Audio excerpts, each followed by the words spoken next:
For an equipment reference, I am watching all of my movies either on my dedicated 4K Blu-ray player in my bedroom on a 55-inch Samsung 8000 series 4K TV, and in my rec room on the Xbox One S Blu-ray player, watching those on a 65-inch Samsung 8000 series 4K TV. Just to let you know how I'm watching these movies.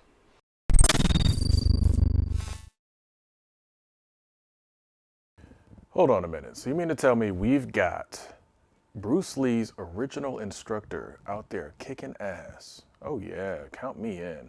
For me, it was Tuesday. Welcome everyone to another episode of For Me, It Was Tuesday. I am your host GQ. Today we're going to be covering a really good martial arts film. The title of the film, of course, is Ip Man 4, the finale. Of course, starring Donnie Yen, Wu Yi, Donnie Chan, Scott Adkins, and Chris Collins. The film is directed by Wilson Yip and, of course, features fight choreography by the legendary Yin Wu Ping. The film itself is a kind of hyper-realistic version of events. It's obviously some liberties are taken just to kind of, I don't know, make the story a little bit more interesting than actual events, but it does follow the later years in Ip Man's life, where he's living, of course, in China with his son, and his wife has recently passed away.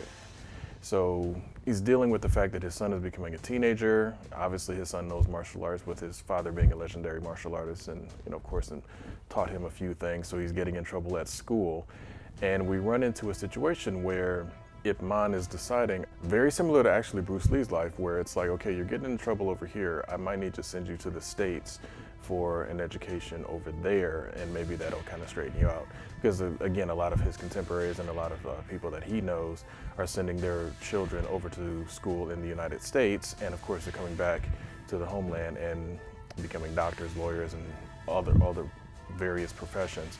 So Ip Man believes that that might be the best thing for his son.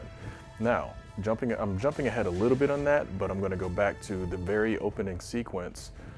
Shows a very heavily made up African American actor visiting Ip Man's martial arts dojo studio, and I'm just going to say they put a lot of makeup on this guy. I don't know why. He just looks strange, to say the least. It's funny though that they sent him to go to the dojo. It's actually the character it's actually one of Bruce Lee's students, and they sent him to essentially deliver a book that Bruce Lee wrote and a ticket to a martial arts exhibition, essentially, that Bruce Lee was going to be taking part in, which again, that is partially based on true events. I don't know if Ip Man actually attended the event. He may have, who knows, but as far as the film goes, Bruce Lee invited Ip Man to come to San Francisco and see a martial arts tournament that Bruce Lee was essentially going to be taking part in, and of course doing demonstrations of his martial arts. Getting back into the story, Ip Man does in fact end up going to San Francisco. Originally wasn't necessarily going to go to the martial arts exhibition, but again, Bruce Lee was obviously one of his students, so he does in fact decide to go to the exhibition. We run into a situation where, in order to get his son enrolled into a school in the United States, he essentially has to have a recommendation letter, or almost like a sponsorship letter. So he has to go to the Chinese Beneficial Association, and if he can't get the head or the chair of that association to sign off on his son, basically giving him a recommendation to attend the school, he's going to have to find some other way to get it done. So that was his first stop once he gets to San Francisco, is to go to that association and figure out, okay, can you guys give me a letter of recommendation for my son? Now that's where we meet the character played by Wu Yi. He essentially, for lack of a better word, turns him down because, and you can see there's animosity in the room right from the beginning of the scene.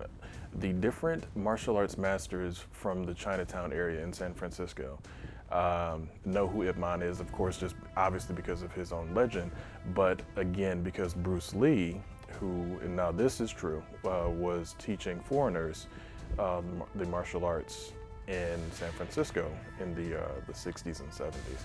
And a lot of the other masters did not like that. They did not take kindly to that at all. They thought that, look, the foreigners are the enemy. Do not teach them our ways. Do not teach them our secrets, our methods, any of that. Bruce Lee, of course, saw it a different way.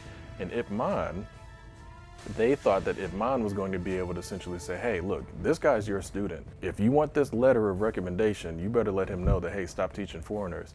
The problem was Ip Man thought the same way Bruce thought. It was like, look, if we are going to express our Chinese culture and get people to understand us and not fear us and hate us, we have to be open.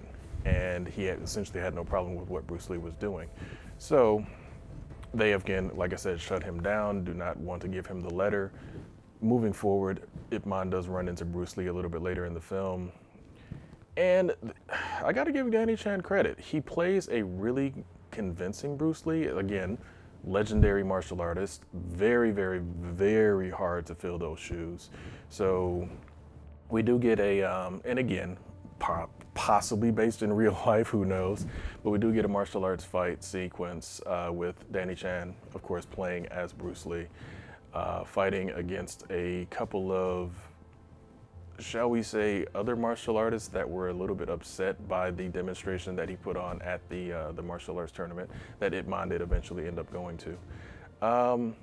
Again, good fight scene, good choreography.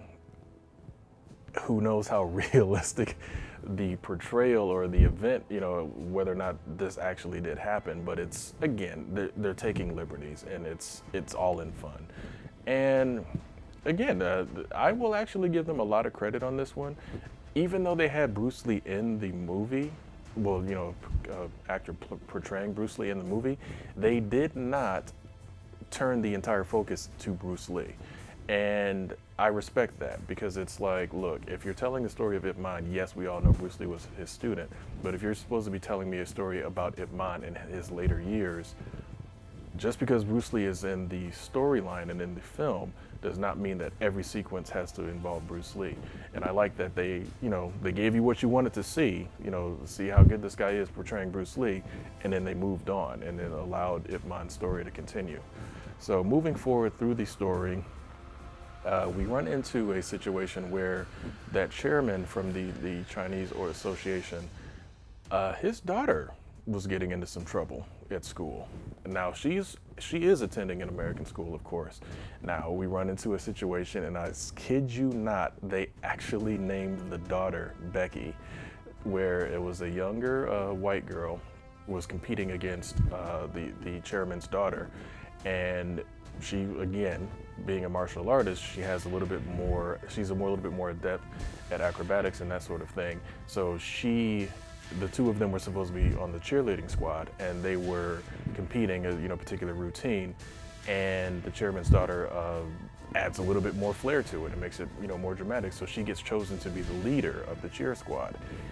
The other girl, again named Becky, did not like that and got a gang of some of her friends, some of the other athletes, to chase the girl after school. Now, it just so happened that Ip Man happened to be at that exact same school, trying to speak with the principal and explain, okay, I believe my son should be able to attend this school.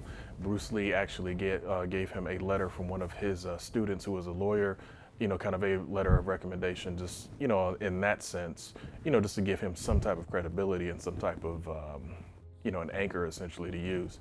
And we run into the principal, liking the letter, but really basically saying, that's nice and all, but you actually need a letter from the Chinese Association to actually let your son go to school here. So it's, he's running back into that same problem. So he leaves and sees the young girl getting bullied, and she's, defending herself as best she can. But again, there's I think it was 4 or 5 boys there, and then plus the girl Becky, and the boys are holding her while the girl Becky cut her hair.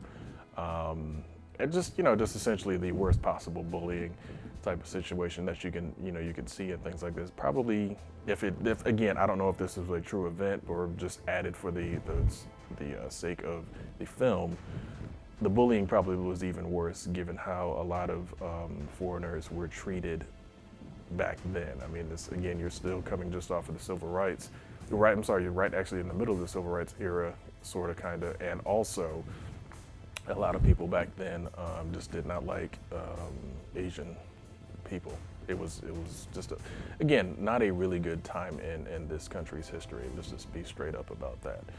So Ip Man, of course, does intervene once, it's just getting to the point where it's like, look, you guys are overwhelming her and this is stupid.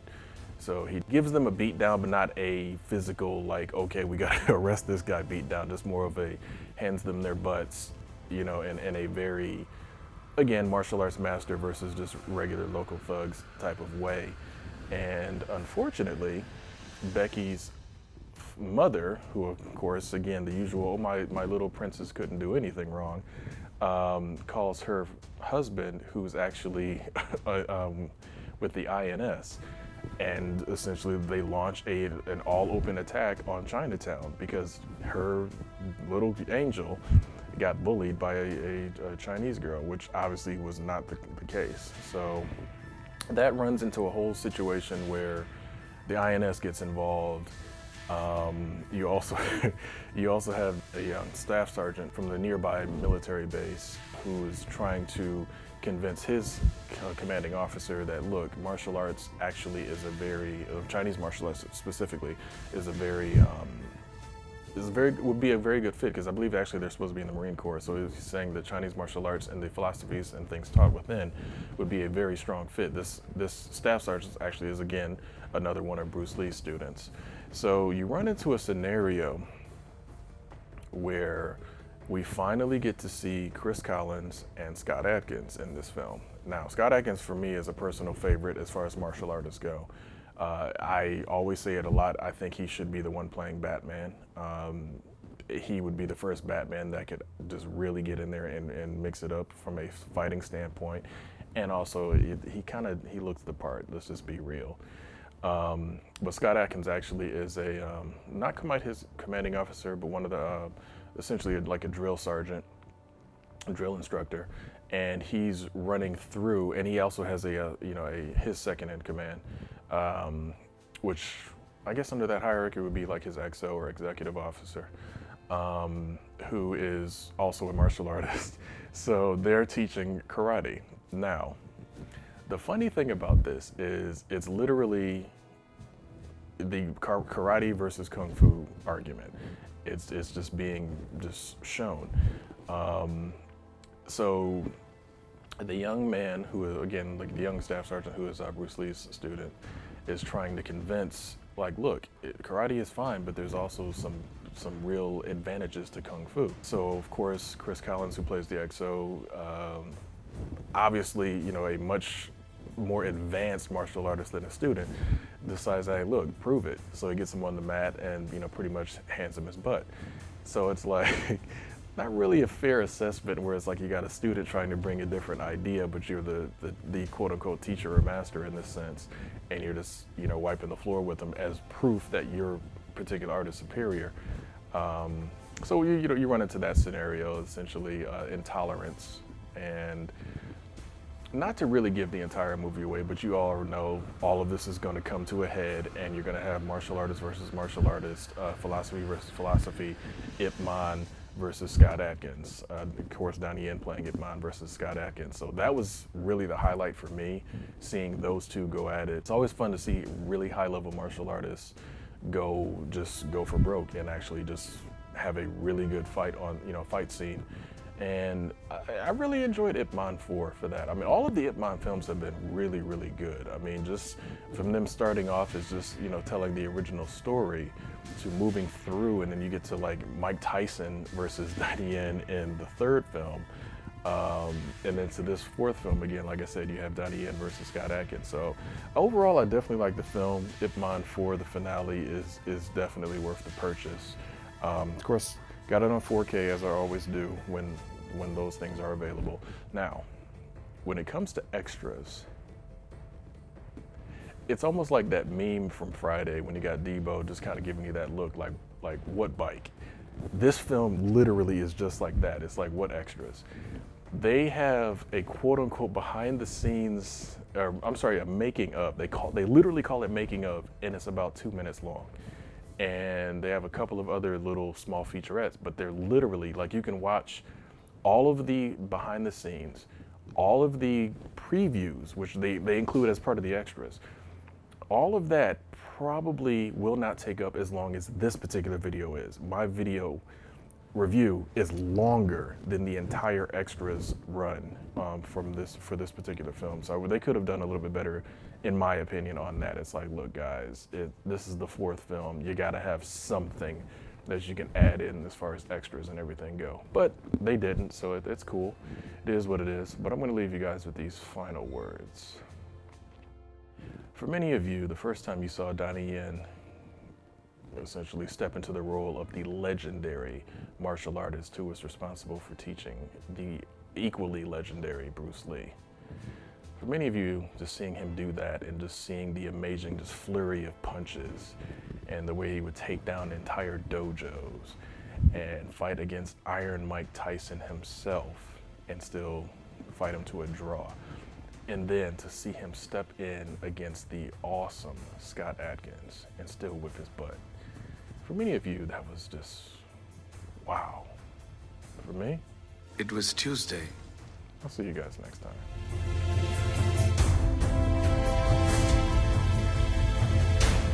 If you're enjoying our content, please consider going to our Patreon and becoming a supporter. There are different tiers to select from, and we thank you for your support. Culture Junkies!